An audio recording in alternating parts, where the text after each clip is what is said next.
Hi everyone, welcome back to my channel. ಎಲ್ಲರೂ ಹೇಗಿದ್ದೀರಾ? ಚೆನ್ನಾಗಿದ್ದೀರಾ ಅಂತ ಅನ್ಕೋತೇನೆ. ಇವತ್ತು ನಾನು ಈ ಚಾನಲಲ್ಲಿ ಹಿಂದೆಂದೂ ಹಾಕಿರದ ವಿಡಿಯೋ ಹಾಕ್ತಾ ಇದ್ದೇನೆ. ಏನಪ್ಪ ಅಂದರೆ, ಇವತ್ತು ಈ ಚಾನಲಲ್ಲಿ ನಾನು ರೆಸಿಪಿನ ತೋರಿಸ್ತಾ ಇದ್ದೇನೆ ಒಂದು. ಯಾಕಂದರೆ ನನಗೆ ಕೆಲವರು ಡಿಮ್ಯಾಂಡ್ ಮಾಡಿದರು ರೆಸಿಪೀಸ್ಗಳನ್ನು ತೋರಿಸಿ ಅಂತ. ನಾನು ಅಂದ್ಕೊಂಡೆ ನನ್ನ ಕುಕಿಂಗ್ ಚಾನಲ್ ಇದೆ ಅಲ್ಲ ಆಲ್ರೆಡಿ, ಯಾಕೆ ಇದರಲ್ಲಿ ಹಾಕೋದು ಅಂತ. ಮೋಸ್ಟ್ಲಿ ಅಲ್ಲಿರೋ ವ್ಯೂವರ್ಸು ಇಲ್ಲಿರೋ ವ್ಯೂವರ್ಸು ಬೇರೆ ಬೇರೆ ಇದ್ದಾರೆ. ಹಾಗೆ ಇಲ್ಲಿ ಕೆಲವರಿಗೆ ಗೊತ್ತಿಲ್ಲ ಕಾಣಿಸುತ್ತೆ ನಾನು ರೆಸಿಪೀಸನ್ನು ಅಪ್ಲೋಡ್ ಮಾಡೋದು ಆ ಚಾನಲಲ್ಲಿ. ಸೊ ಡಿಮ್ಯಾಂಡ್ ಮೇರೆಗೆ ನಾನು ಈ ಚಾನಲಲ್ಲಿ ಕೂಡ ರೆಸಿಪೀಸ್ಗಳನ್ನು ಮಿಡ್ಲಲ್ಲಿ ತೋರಿಸ್ತಾ ಇರ್ತೇನೆ. So welcome back to my channel again. ಇವತ್ತು ನಾನು ಬಾಳೆ ಪೂಂಬೆ ಅಥವಾ ಬಾಳೆ ಗುಂಡಿಗೆ ಅಂತ ಹೇಳ್ತಾರೆ ಮಲೆನಾಡ ಸೈಡಲ್ಲಿ, ಸೌತ್ ಕೇಂದ್ರದಲ್ಲಿ ಬಾಳೆ ಪೂಂಬೆ ಅಂತ ಹೇಳ್ತಾರೆ. ಬನಾನಾ ಫ್ಲವರಿಂದು ಚಟ್ನಿಯನ್ನು ಮಾಡಿ ತೋರಿಸ್ತಾ ಇದ್ದೇನೆ. ತುಂಬಾ ಟೇಸ್ಟಿಯಾಗಿರುತ್ತೆ. ಹಾಗೆ ರೊಟ್ಟಿ, ಚಪಾತಿ, ಅನ್ನಕ್ಕೆಲ್ಲ ಬೆಸ್ಟ್ ಕಾಂಬಿನೇಷನ್ನು. ಹೆಲ್ತಿಗಂತೂ ತುಂಬಾ ಒಳ್ಳೆಯದು. ಪೂರ್ವಜರ ಕಾಲದಿಂದ ಇದನ್ನು ಮಾಡ್ಕೊಂಡು ಬಂದಿರ್ತಾರೆ. ಹಳ್ಳಿ ಅಡುಗೆ ಅಂದಮೇಲೆ ಆರೋಗ್ಯಕ್ಕೆ ಒಳ್ಳೆಯದೇನೇ ಇರುತ್ತೆ ಅಲ್ವಾ. ಸೊ ಆ ಚಟ್ನಿಯನ್ನು ಹೇಗೆ ಮಾಡೋದಂತ ತೋರಿಸಿಕೊಡ್ತಾರೆ ಅಮ್ಮ, ಓಕೆನಾ?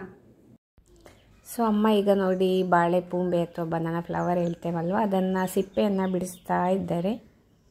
ಈ ರೀತಿಯಲ್ಲಿ ಬಿಡಿಸ್ತಾ ಹೋದರೆ ಒಳಗಿನ ಪಾರ್ಟ್ ಸಿಗುತ್ತೆ ನೋಡಿ, ಅದು ಆ್ಯಕ್ಚುಲಿ ಅದರಿಂದ ಪಲ್ಯ ಅಥವಾ ಚಟ್ನಿಯನ್ನು ಮಾಡುವಂಥದ್ದು. ಪಲ್ಯದ ರೆಸಿಪಿಯನ್ನು ಆಲ್ರೆಡಿ ನನ್ನ ರೆಸಿಪಿ ಚಾನಲಲ್ಲಿ ಹಾಕಿದ್ದೇನೆ. ಇವತ್ತು ನಾನು ಚಟ್ನಿಯನ್ನು ಮಾಡಿ ತೋರಿಸ್ತೇನೆ. ತುಂಬಾ ಟೇಸ್ಟಿಯಾಗಿರುತ್ತೆ. ಒಮ್ಮೆ ಮಾಡ್ಕೊಂಡು ತಿನ್ನಲೇಬೇಕು. ಹಾಗೆ ತಪ್ಪದೆ ಸ್ಕಿಪ್ ಮಾಡದೆ ನೋಡ್ತಾ ಹೋಗಿ. ಈ ರೀತಿಯೆಲ್ಲ ಸೈಡಲ್ಲಿ ಕಟ್ ಮಾಡ್ಕೋಬೇಕು ನೋಡಿ, ಹೀಗೆ.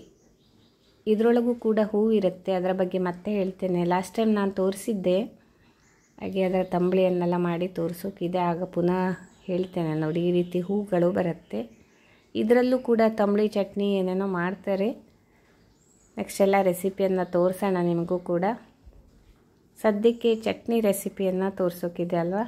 ಹಾಗೆ ಇದನ್ನು ನೋಡಿ ರೆಡಿಯಾಗಿದೆ. ಸೈಡಲ್ಲೂ ಕೂಡ ಹೀಗೆ ಕಟ್ ಮಾಡಬೇಕು. ಈಗ ಸಣ್ಣದಾಗಿ ಹೆಚ್ಕೋಬೇಕು. ಅಮ್ಮ ಹೆಚ್ಚುತ್ತಾ ಇದ್ದಾರೆ.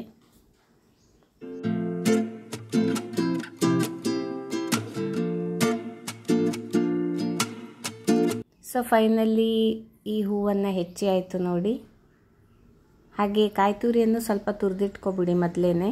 ಅದರ ನಂತರ ಬಾಣಲೆಗೆ ಎಣ್ಣೆಯನ್ನು ಹಾಕಿ 1 ಚಮಚ ಉದ್ದಿನ ಬೇಳೆ, 1 ಚಮಚ ಎಳ್ಳು ಮತ್ತು ಅರ್ಧ ಚಮಚ ಸಾಸಿವೆಯನ್ನು ಹಾಕಿ ಚೆನ್ನಾಗಿ ಫ್ರೈ ಮಾಡಬೇಕು.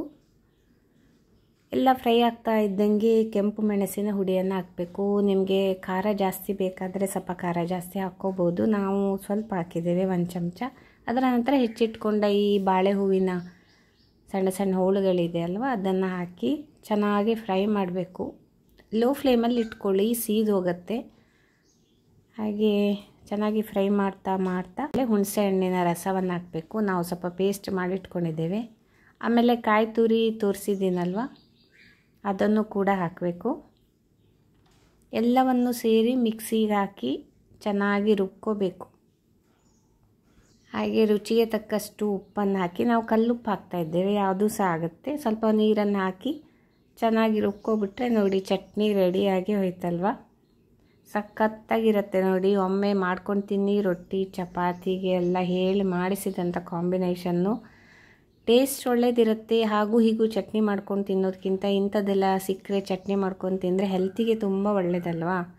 ಹಾಗೆ ಒಮ್ಮೆ ಮಾಡ್ಕೊಂಡು ತಿಂದು ನೋಡಿ, ಗೊತ್ತಾಗುತ್ತೆ ನಿಮಗೇನೆ.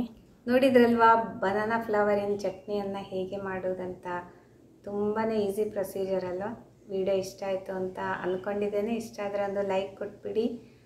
ತುಂಬ ಜನರಿಗೆ ಈ ಚಟ್ನಿಯನ್ನು ಮಾಡೋದೇ ಗೊತ್ತಿಲ್ಲ. ಯಾಕಂದರೆ ಪೂಂಬೆದು ಅಥವಾ ಬಾಳೆಗುಂಡಿಗೆ ಅಂತ ಹೇಳ್ತಾರಲ್ವ, ಅದರದ್ದು ಪಲ್ಯಗಳನ್ನು ಮಾಡೇ ಮಾಡ್ತಾರೆ ಸರ್ವೇ ಸಾಮಾನ್ಯವಾಗಿ. ಅದರ ಪಕೋಡ ಎಲ್ಲ ಮಾಡ್ತಾರೆ.